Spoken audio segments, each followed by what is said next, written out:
Hello friends, welcome to SSC coaching centre. दोस्तों, आज के वीडियो में देखेंगे लाभ हानि के प्रश्न। ठीक है, इस वीडियो में दोस्तों मैंने चक्रवृद्धि ब्याज के दो प्रश्न शामिल किए हैं जो बहुत ही ज्यादा ट्रेंडिंग में है।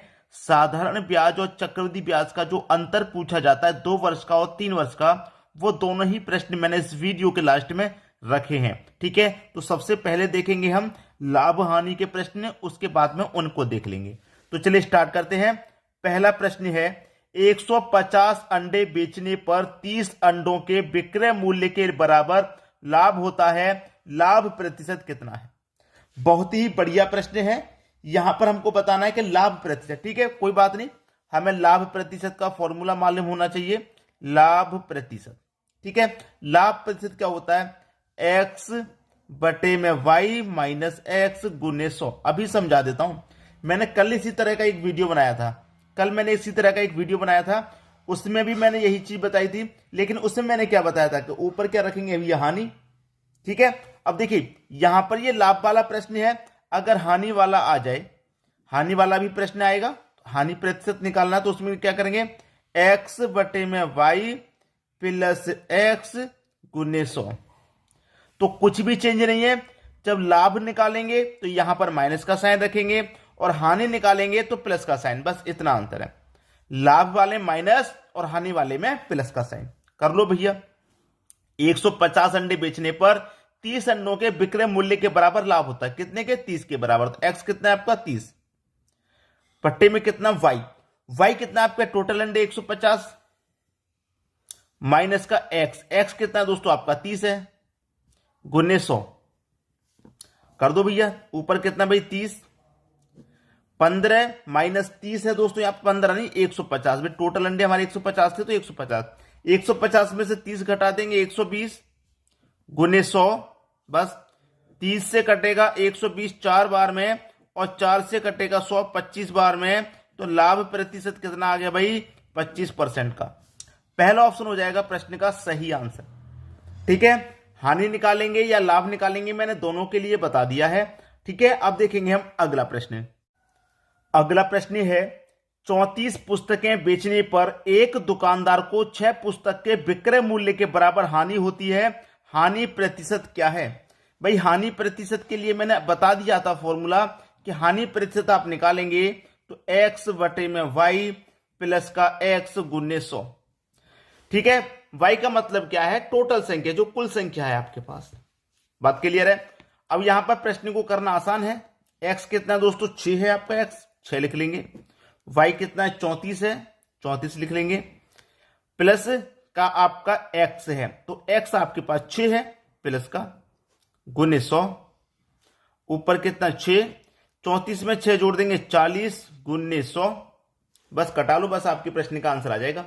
अब मैं से कटाऊंगा, देखिए 2 से कटेगा ये आपका ये 3 बार में, 2 से कटेगा ये आपका 20 बार में। ठीक है, और 20 से कटेगा 100 5 बार में, और 3 का गुना हो जाएगा 5 से, तो 3 पच्चे 15।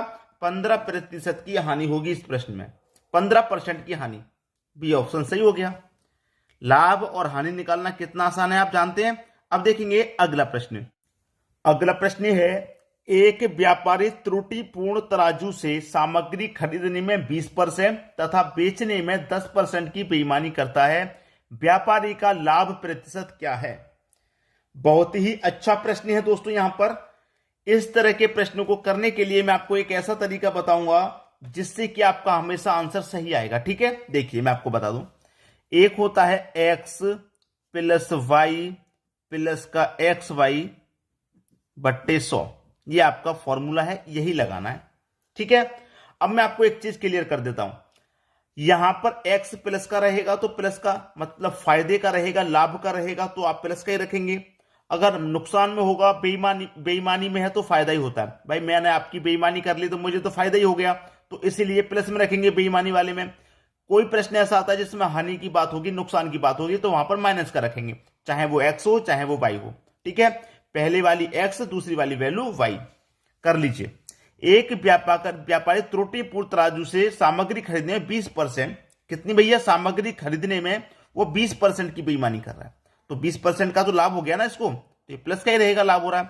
और बेचने पर भी वो 10% की बेईमानी कर रहा है। जब वो सामान बेचता तब भी 10% की बेईमानी कर रहा है। तो ये बाई है दूसरी वैल्यू, ये भी आपकी प्लस की रहेगी, क्योंकि इससे तो फायदा ही हो रहा है भाई, बेचने पर भी फायदा हो रहा है 10% का और खरीदने पर भी 20% का हो रहा है। ठीक है, तो ये भी प्लस का, ये भी प्लस का, तो प्लस प्लस कितना होता है, प्लस प्लस प्लस होता है। एक्स आपका 20 है, वाई आपका 10 है, बट्टे में 100 है। ठीक है, कटा लो भैया, 2 जीरो से आपके सीधे सीधे ये 2 जीरो कट जाएंगे, 2 एक कम, ये 2 हो गया। प्लस का 20, प्लस का 10, प्लस का 30 और प्लस का जोड़ देंगे इसमें 2, तो कितना हो जाएगा 32। 32% आपके इस प्रश्न का बिल्कुल सही जवाब है, 32% ये दे रखा है बी ऑप्शन में। आसानी से समझ में आ गया होगा, किसी को भी प्रश्न में कोई समस्या बिल्कुल नहीं होगी। अब देखेंगे अगला प्रश्न। अगला प्रश्न है, एक व्यापारी सामान खरीदने में 5% की बेईमानी करता है तथा सामान बेचने पर भी 5% की बेईमानी करता है, तो इसका लाभ प्रतिशत क्या है। भाई देखिए, मैंने क्या बताया आपको, x प्लस वाई प्लस का एक्स वाई बट्टे में 100, यही बताया था। अब पहले वाली वैल्यू को x रख दो, बाद वाली वैल्यू को y। x आपका कितना है 5, तो प्लस का रहेगा 5, क्योंकि फायदा हो रहा है इसे। y भी 5 रहेगा प्लस का, क्योंकि भाई खरीदने पर भी बेईमानी कर रहा है, बेचने पर भी बेईमानी कर रहा है। बेईमानी का मतलब क्या, फायदा कर रहा है ना अपना, तो फायदा हो गया। प्लस प्लस क्या होता है, प्लस x आपका 5 गुने y भी आपका 5 बट्टे में 100। कर लो भैया सॉल्व, यहां पर इसको हम सॉल्व करेंगे, ये हो जाएगा आपका 5 गुने 5 25 हो जाएगा, दोनों का गुना, और 25 में दूंगा मैं 100 से डिवाइड, 25 में 100 से डिवाइड दूंगा तो 2 जीरो है, तो 2 संख्या बाद दशमलव आ जाएगा। ये हो गया इसका कैलकुलेशन, इतने का कैलकुलेशन हो गया ये। अब 5 प्लस 5 कितना हो गया 10, और उसमें जोड़ देंगे दशमलव तो 5, तो आ जाएगा आपका 10.25। ये आपके प्रश्न का सही आंसर है, 10.25% का उसको फायदा होगा। भाई 5 प्लस 5 10 हो गया ना, अब 25 में 100 से डिवाइड देंगे 10.25 आएगा, तो 10.25 ये आपका आंसर हो जाएगा, 10.25%। पहला ऑप्शन बिल्कुल सही। बात क्लियर हो गई, सभी की समझ में आ गया। अब देखेंगे हम अगला प्रश्न। अगला प्रश्न है दोस्तों, एक प्रश्न इस टाइप का भी आता है, तो इसको करने का क्या तरीका होता है वो भी सीख लीजिए आप। एक बेईमान दुकानदार अपने सामान को क्रय मूल्य पर ही बेचने का दावा कर रहा है। क्रय मूल्य पर बेचने का मतलब क्या है, कोई व्यक्ति कोई सामान 10 रुपए का खरीद के लाया और वो 10 रुपए का ही उसे बेच दे, ये दावा कर रहा है, दावा करता है, परंतु 1 किलो के स्थान पर 950 ग्राम ही तोलता है, तो लाभ प्रतिशत क्या है भाई। भाई मान लीजिए 10 रुपए में 1 किलो उसने चीनी खरीदी और 10 रुपए में 1 किलो ही बेच देगा, तो क्या उसे फायदा होगा, कोई फायदा नहीं है। लेकिन वो 1 किलो के स्थान पर 950 ग्राम तोल रहा है, 50 ग्राम का वो फायदा ले रहा है बेईमानी से। कितने का फायदा ले रहा है, 50 ग्राम का। तो इन प्रश्नों को करने के लिए क्या ट्रिक होती है, उसे आप नोट कर लेना, जीडी के एग्जाम में बहुत काम आएगी। ठीक है, याद रखना हमेशा के लिए, आपको कभी भी त्रुटि निकालनी हो, त्रुटि या फिर लाभ, त्रुटि या फिर लाभ इसी से निकलेगा। आपको रखेंगे त्रुटि, बटे में रखेंगे तोली गई माप। ठीक है, जो माप तोली गई है, तोली गई माप, तोली गई माप। ठीक है, और गुने कर देंगे 100 से। ठीक है, क्लियर है। अब देखिए, वो कह रहा है एक बेईमान दुकानदार अपने सामान पर क्रय मूल्य पर ही बेचने में दावा कर रहा है, परंतु 1 किलो के स्थान पर 950 ग्राम तोल रहा है। 1 किलो में कितने ग्राम होते हैं, 1000 ग्राम। 1000 ग्राम के स्थान पर वो कितना तोल रहा है, वो तोल रहा है 950 ग्राम। 1 किलो तोलना चाहिए, तोल रहा है 950 ग्राम, तो कितने का उसने फायदा कमा लिया 950 ग्राम तोल के, भाई 50 ग्राम का उसने फायदा कमा लिया। ये इसका फायदा है। ठीक है, ये क्या हो गया, इसका फायदा हो गया। तो इसने क्या किया, 1000 ग्राम के स्थान पर 950 ग्राम को बेचा, तो कितने की त्रुटि उसने कर दी, दिखा दी वहां पे 50 ग्राम की त्रुटि दिखा दी। तो फॉर्मूले में क्या है, ट्रिक जो है उसकी त्रुटि रखनी है ऊपर, बटे में तोले की माप। तोल कितना रहा है वो तोल रहा है 950 ग्राम, पूरा 1000 ग्राम नहीं तोला, 50 ग्राम की त्रुटि करके उसने 950 ग्राम तोला। ठीक है, गुने कितना 100। बस प्रश्न खत्म, यहीं पे खत्म हो जाएगा। 0 से आप 0 कटा दीजिए, 5 से कटाऊंगा 19 बार में जाएगा, 19 से कटाऊंगा 100 का, 19 पंजे 95, 100 में से 95 तक गया, 5 बचेगा, 5 ऊपर बट्टे में 19, 5.5 बट्टे 19%। ये आपका सही आंसर हो जाएगा, पहला ऑप्शन बिल्कुल सही। उम्मीद करूंगा कि सभी के समझ में प्रश्न अच्छे से आ गया। अब देखेंगे अगला प्रश्न।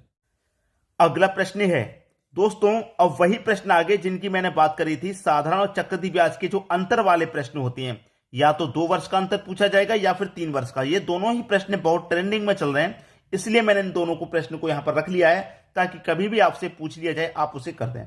ठीक है, आपसे कह रहा है कि 20% की दर से 2 वर्षों का प्राप्त चक्रवृद्धि एवं साधारण ब्याज का अंतर कितना होगा यदि मूलधन 5,000 है। देखिए डिफरेंस पूछ रहा है ना, 2 वर्ष का पूछे तो मैं यहां पर सबसे पहले लिख देता हूं 2 वर्ष के लिए। ठीक है, 2 वर्ष का पूछ रहा है ना, तो 2 वर्ष के लिए क्या ट्रिक आपको लगानी है, डिफरेंस बराबर पी आर का स्क्वायर बटे में 100 का स्क्वायर। ठीक है, ये आपको 2 वर्ष के लिए रखना है, इतना प्रश्न का आंसर अभी आ जाएगा। डिफरेंस आपको निकालना है, प्रिंसिपल कितना है 5,000 है, इनटू रेट कितना, आर का मतलब रेट आपका 20 है तो आर की जगह 20 रखूंगा, 20 की पावर 2 है तो 20 की पावर 2 कर दूंगा तो भैया 400 हो जाएगा। ठीक है, बटे में कितना है 100 का स्क्वायर, 100 का स्क्वायर कितना होता है 10,000 होता है। ठीक है, बस सॉल्व करो, 2 जीरो से आपके 2 जीरो गए, यहां पर भी 2 जीरो से आपके 2 जीरो गए, 5 का गुना 4 से करूंगा, 5 चौके 20 हो जाएगा और 1 ही जीरो मतलब 200 हो जाएगा। तो डिफरेंस आपका कितना निकल के आ गया 200 रुपए का। बस खत्म प्रश्न, पहला ऑप्शन बिल्कुल सही हो गया भाई। 2 वर्ष का हमें डिफरेंस पूछा था, हमने निकाल दिया, 200 रुपए आ गया। ये 2 वर्ष के लिए हो गया फॉर्मूला जो यहां पर मैं लिख दिया, डिफरेंस बराबर पी आर का स्क्वायर बटे में 100 का स्क्वायर। कभी भी 2 वर्ष का आपका साधारण ब्याज और चक्रवृद्धि ब्याज का अंतर पूछे, इसे निकाल दो, आंसर आ गया। अब बात करेंगे 3 वर्ष के लिए, अगर 3 वर्ष के लिए पूछा जाएगा तो क्या करना है। ठीक है, उसे देखते हैं।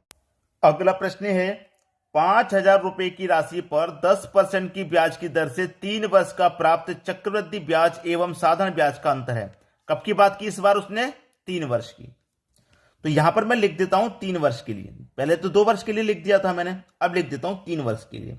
तो 3 वर्ष के लिए क्या करना है, डिफरेंस बराबर पी आर का स्क्वायर बटे में 100 का स्क्वायर।